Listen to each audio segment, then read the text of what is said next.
yee waa Sénégal. RFM matin 7h40 sunu gan Ababacar Mboup salaamaaleykum.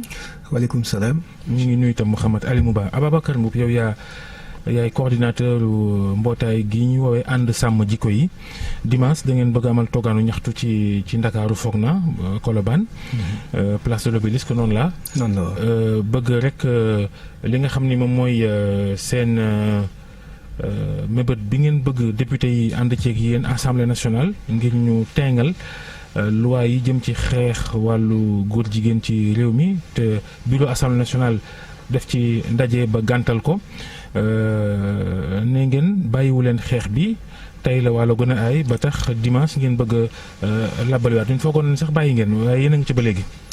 waaw ñoo ngi ci ba léegi ma ne waaw ñoo ngi ci ba léegi. waaw ñoo ngi ci ba léegi ndax mbirum góor jigéen dafa mel ni dafa ñu bari comprendre li ñuy wax lan la. dafa am benn agenda international boo xam ne Nations Unies moo ko porté yëkkati ko pour l'inclusion des personnes LGBT dans le monde ñun nag au niveau de ànd sàmm jikko yi agenda boobu la ñu wax ne d'accord ñu koy doxal biir Sénégal gi te gis nañ ni le gouvernement du Sénégal depuis 2016 mi ngi koy doxal. est-ce que mi ngi dox dëgg ci réew mi itam. si gouvernement bi ñu ngi koy doxal depuis 2016 laa wax. jox ñu ci mandarga depuis 2016. te Sénégal. damay fàttali ni lépp lu ñu fi def rek ñoo ngi koy def ci turu askan bi di ko defal askan bi aussi parce que principe bi mooy le principe du gouvernement du peuple pour le peuple et par le peuple. agenda bi lan la. agenda bi ci njëkk agenda boobu li ko tegtalee benn bi ci njëkk mooy d'abord bu ngeen demee ci LASNEC 2 vision bi nga xam ne moom la ci gouvernement bu Sénégal am. sur les 10 ans de 2016 à 2026 mooy la 4e obligation juridique fondamentale bi nga xam ne moom la Nations Unies def ci né libre et égaux mooy interdire la discrimination ñëpp bokkandoo kenn du boddi kenn. bu ngeen d'accord leen ci loolu. loolu la ñu ma ni boo demee loolu la gouvernement bi jëmmal ci SNEC 2. wax ni en 2026 Sénégal boddee dootu fi am alors. loolu nag état de droit mooy loolu état de droit la. waaw mais ban droit. ñëpp a yem. non ban droit. des citoyens. xam nga les normes juridiques émanent des normes sociales réew moo mën a dem ci àdduna bi am na ay spécificités par rapport ak démbam par rapport ak ay usam par rapport ak ay ngëm-ngëmam. boo demee par exemple tey jii en France seen parcours xëy na seen jaar-jaar seen taarix may na leen ñoom seen société concevoir ñu nit mën a takk ñaari jabar pourtant ñi fa bëgg a takk ñaari jabar am nañ fa mais yoon daf ko tere donc ñun. demuñu fii Sénégal yoon dafa tere bu yàgg li ñuy wax acte contre nature maanaam diggante ñaar ñu bokk melokaan di sëy muy góor ak góor jigéen ak jigéen. leer na loolu. jërëjëf sëñ Babacar foofu da nga ma may ma def ci précision parce que ñu bari xamuñu ni loi bi caduc na bu yàgg la loi c'est la loi 66 12 bu 12 février 1966 bi ñu koy jël. booba acte contre nature effectivement homosexualité ci la bokkoon mais il s'est trouvé que en 1990 le 17 mai 1990 exactement la Nations Unies décidé retirer homosexualité acte contre nature te jotaay ba ñu ko doon retirer 43 pays ya ko fekkee woon Sénégal mi nga toogoon fekke na ko bokk na ci ñi ci engagé. mais taxul Sénégal ñëw fii soppi loi bi dem ci assemblée wax ni ñun rocci nañ loolu. non attends c'est Sénégal musul wax officiellement ni rocci naa ko. c'est important bu ñu dégloonte rek. Sénégalais yi danañ ci gindikonte danañ ci xamante ndax réew mi ñun ñëpp ñoo ko bokk c'est important xam nga dans la hiérarchie des normes juridiques ñi nga xam ne jàng nañ droit xam nañ li may wax ni dafa mel ni tey bu ñu woon dafa am jotaay bu war a am tey jii fii RFM le président de la République day ñëw benn chaise a fi nekk le gouverneur de Dakar day ñëw le préfet de Dakar day ñëw le sous-préfet de Dakar day ñëw yow nga naan ma sous-préfet benn chaise a fi nekk dafay toog mënu fee toog.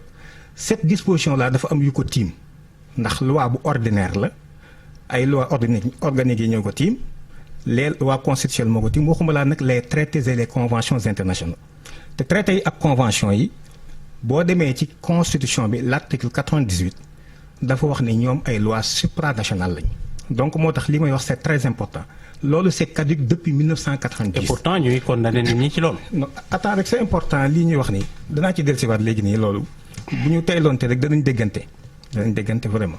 waaw donc waxtaan la nag. effectivement loolu je suis am d'accord njaay indil jóob gi mënta ñàkk. am njaay indil jóob. waaw njaay nag jóobeen moom xam na dana am problème.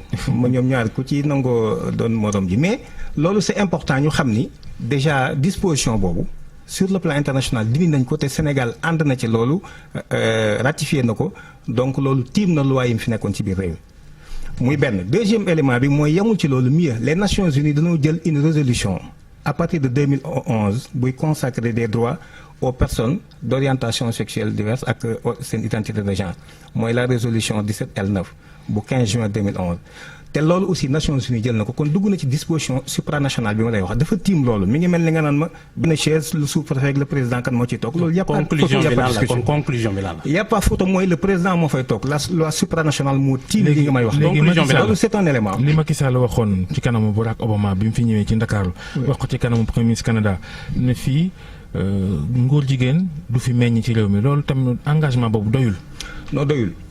doyul parce que du loolu rek la waxewu ko noonu président boo dégloo wax ji yépp effectivement pour le moment lay wax. fii ñu toll man maay fii duma ko kii. non attends fii waaw mais moom éternellement aviram éternellement nekku fi. te le Sénégal non attends c'est important le Sénégal du réew moo xam nga ni ak président fii ci Sénégal dina fi jëmmal góor jigéen. xam nga loolu mënut a nekk xam nga débat bi nekkul foofu. Parce que soo ngeen ma mayoon ma étaler ci da nga xam ni ñoom ñoo ngi poser ay germes yu jëm ci loolu mais dama ni la réewum Sénégal mais yaakaar naa ni réewum yoon la du réew moo xam ne dañ koo tënk ci kàddu président nag quand même. mais moom bu fekkente ni loolu la. bu fekkee loolu la nañu dissoudre la constitution. loi yi ak règlement yi ñun ñëpp ñu tënku ci kàddu président. lu tax ngeen bëgg kut ñu criminaliser ko te loi mun na nekk sax ñu criminaliser ko gis nañ ni par exemple vol de bétail bokk na ci ak affaire viol mais loolu indil forcément voilà trop est-ce que indi na forcément lu ñu doon xaar ci lu ñu doon séntu ci loi bi lu tax ngeen jàpp ni suñ ko criminaliser da ngeen di am 100% lu ngeen bëgg. voilà exactement xam nga ñun bi ñuy départ dañu woon lii dañ bëgg Aliou Moussa fàtte na trafic de drogue. voilà criminalisation maa ngi ko koy soufflé léegi maa ngi ko koy soufflé ni ko ak drogue bi aussi trafic de drogue ci ñu ko boole. ñun bi ñu jógee bi ñuy tàmbali loolu lañ bëggoon mais bi ñu waxtaanee ak borom xam-xam yi ci fànn boobu dañ ñoo wax nañu su ngeen ko criminaliser li ngeen bëgg a régler du régler wu. ñu leen abo ñu expliquer ñu effectivement ni procédure yi wuute nga xam ni nit ki suñ ko fekkee sax ci cas de flagrance. day dem mandat dañ ko defal mandat dépôt. maintenant yóbbu instruction te le juge d'instruction n'est pas lié. n'est pas tenu par les délais. léegi ñu ni leen kon lan ngeen xalaat ñu ni ñu juste modifier leen la loi exactement c'est-à-dire ci li dañ communication la ñuy wax baat criminalisation mais dañoo juste modifier la disposition. pour moo indi la. d'abord dugal ci par exemple apologie préciser d'abord.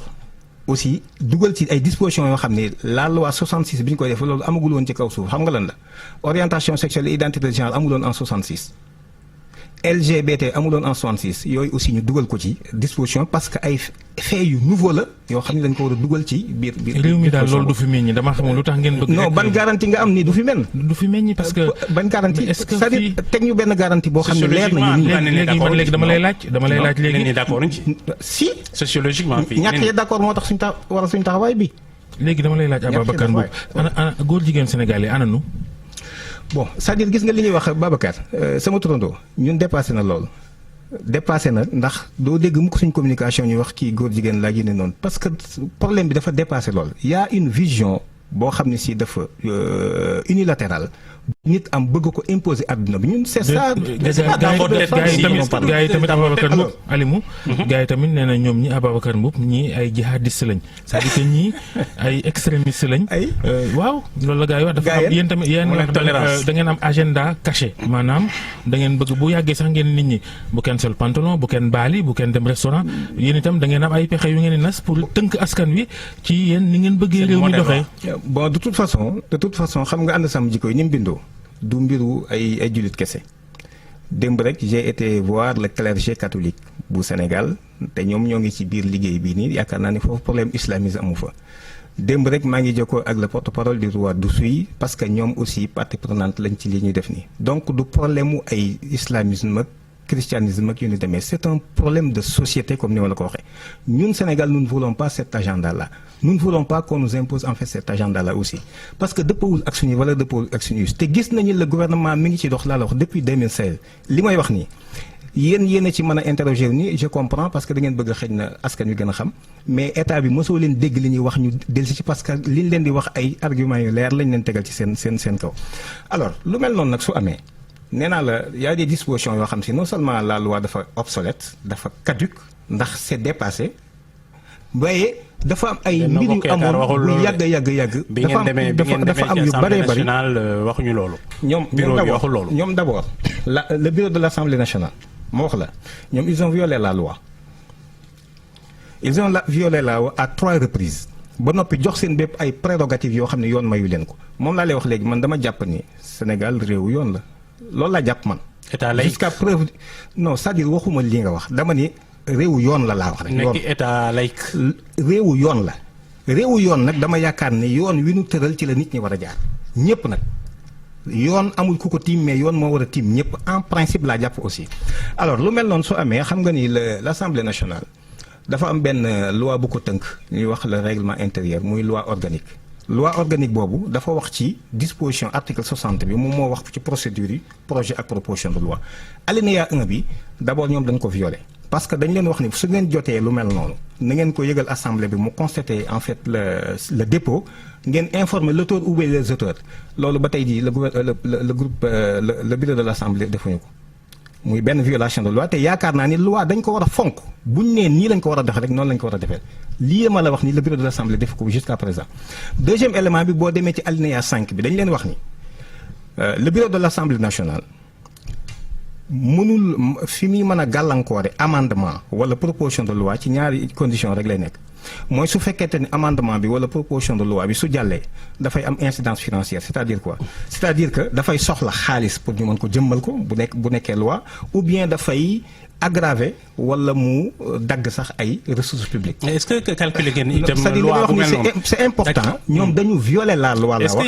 Ils se sont donné des prérogatives yoo xam ne yoon joxu leen ko dañ ko jalgati. est-ce que yéen a ngi calculer itam état Sénégal nekkul état bi nekk genre îlot day jokkalante ak yeneen réew yi na loo xamante ni il faut nga def ci attention balaa ngay indi say bopp ay problème ci yenn yi itam. est-ce que par exemple boo indi ay criminalisation indi yenn yoo xamante ni ñenn ñi jàpp nañ jaru ko loo xamante ni peut-être pour le moment sa réew mi ngi koy gérer normalement nga indil say bopp ci yenn yi mun nañ la bloquer te du yéen ay bloquer loolu débloquer loolu. xam nga yooyu c'est des arguments yoo xam ne si ñi xamul ñoo koy wax koo dégg mu wax ko rek c'est parce que dafa xamul. combien de pays en Afrique la wax nga xam ne ñoom lañ jàpp ni ñooy ñi gën a ndóol ñooy ñi gën a dellu ginnaaw peut-être ci àdduna bi wala bokk nañ ci ñoo criminaliser en fait cette question là bari na par exemple la Tanzanie l'Ouganda ñooñu est-ce que dañoo tane Sénégal non c'est pas des pays islamistes aussi Ouganda Tanzanie ñoom ñëpp question bi lu leer lañ teg ba ci récemment le Ghana très près de nous le Ghana le Nigeria depuis 2014 donc on ne peut pas opposer les gens naan leen non lii dafa sensible nanganam. mais li ñu jaaxal Serigne Ababacar Mboup moom vraiment seen réew seen souveraineté. Ababacar Mboup xam nga ñu jaaxal d'accord ci dara. mais loolu sañ nañ ko wax c'est-à-dire yaakaar naa ni loolu yàpp un problème sañ nañ ko wax gis nga ñun on n'a pas de problème bu fekkoonte ni respecté nañu yoon ñu dem ba plénière les députés décident souverainement ni ñun lii jàllale wuñ ko. on n'aura pas de problème en bureau Assemblée nationale tamit moom mooy jot courrier bi mooy xool mais dañoo jalgati l'opportunité d'examiner non foofu wax ma fan la ko yoon wax amul ils n'ont pas le droit de statuer sur l'opportunité d'une proposition la amul léegi yoon waxu leen loolu léegi li ñu jaaxal bu ñu waxee rek ci askan xam nga li ngeen di xeex wàllu góor jigéen yàgg na fi nit ñi dañoo judd fekk ko fi taxul mu law góor jigéen yàgg nañ leen a gis. ci ngent yi ci at yu njëkk ya jigéen ñi di leen woolu ñuy ventilateur ki def yu mag yu kenn xamul taxul yëf yi lawin woowa. mais moo lay wan ni Sénégalais yi jikkoo wuñu ko. exactement gis nga turandoo loolu dama lay dëggal loolu. ñun man je me rappelle bien Kébémer ga ma dëkk nit koo xam ne xamoon nañ ko bi mu nekkee xale muy fréquenter jigéen ñi nga xam ni dafay efféminé di def fréquentation yi jigéen ñi et cetera ñun loolu lañ xamoon. mais xamuñu woon nag société boo xam ne dana ñaari góor jàppante loxo dem di. loolu gis nga ko fii ñaari jigéen non daman la foofu la ñu jëm c'est-à-dire moo tax man la yéen di ngeen ñu dégluwul foofu la ñu jëm foofu la ñu jëm mooy àgg guñ fa mais nit ñi ñoo ngi teg ay points yoo xam ne fa la ñu jëm moo tax xoddi ko ci bala ngaa lakkale ñun dañu mieux vaut prévenir que guérir bëgguñu àgg foofu la ñu wax vraiment yaakaar naa ni communication boobu lu leer la. alors léegi mbaa bu fekkente ne li ngeen wax li ngeen njort am na ngeen koy xeex ndax fi mu ne nii gars yi nee nañ xàmme wuñ ku ko nekk ku ko doonul mbaa bu ngeen soree ci yëf yi yuuxu du jub fuñ ko foogeewul yéen a ngi koy sóoraaleem.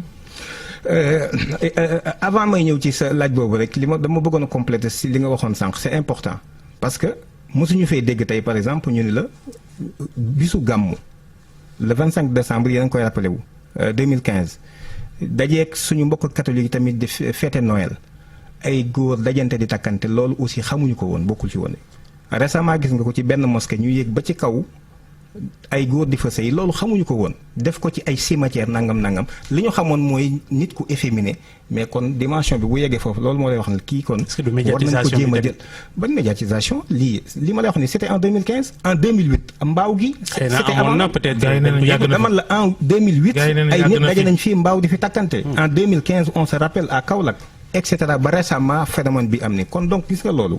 dafay loo xam ni ku ko bëggul gis yaa ko gisul mais mi ngi raam te d'ailleurs ñun defuñu sax focus ci question boobu on parle toujours en fait de cet agenda li ngeen ko abordé moo tax rek ma taxaw mais une minute alors parce que une minute moo ñu une minute sax desul mais dañu bëggoon xam est-ce que xeex bi itam fi ngeen ko yóbbu da ngeen dem au sommet fàtte base bi est-ce que lii yëpp ginnaaw da ngeen tudd sàmm jikko yi noonu la seen mbootaay gi tudd jikko yooyu est-ce que du ca kër ga lañ ko war a defaree lan mooy seen cër ak lan mooy seen waar ci yar gi ci biir kër yi. ba li ngeen di xeex dootu ko jar faf lan mooy responsabilité famille yi ak société Sénégal. la famille am nañ ci responsabilité société bi am nañ ko ci état bi aussi am nañ ci responsabilité. question bi mais du problème famille rek. du problème mais dama ne du problème mu famille rek. parce que suñu wàllu yar ak njàng teguñu ko ci loxo famille bi problème ci état lañ ko teg moom moo ko gàddu. kon dama la état daf ci am responsabilité ci question boobu rawatina li nga xam ne dañ ko bëgg a jàllale ci yoon kon ñun tamit ni ñu ko mën a xeexee rek mooy en tant que citoyen yoon moo ñu may ñu demander li ñu bëgg ñu jaarale ko ci yoon. jërëjëf seen toogaanu ñaxtu bi dimanche la Ababacar Mboup yow yaay coordinateur national mbootaay gi ñu woowee ànd sàmm jikko yi ngeen xeex ba léegi góor jigéen ngeen bëgg nguurug Sénégal def ci loi boo xam ni ku ko kuñ ci jàpp nga tëdd fukki at gën ngaa néew jëm kaw. jërëjëf Mouhamed Aliou mu yées ko àggul ci fukki at. yaa àggu ca waaw 5 à 10 ans la 5 à 10 ans. voilà ñu ngi jégalu. jërëjëf Fatou Dieng ñu yendu ak jàmm. jërëjëf Babacar ñu ngi lay ziar suñu naataango yi nekk rajo Futur Média immeuble El Hadj Elimane Ndour ca Médina suñu téléspectateurs yi àndoon ak ñun 6h30 ñuy soog a dab suñuy lecteur ci gàttal képp ku ànd ak groupe Futur Média jamono ji ñu ngi lay ziar di la jox sa wàccuwaay ni ñu koy waxee saa su ne di am contentement maa ko si yokku xibaar yi Cheikh Tidiane lañ ci ànd léegi lay doon.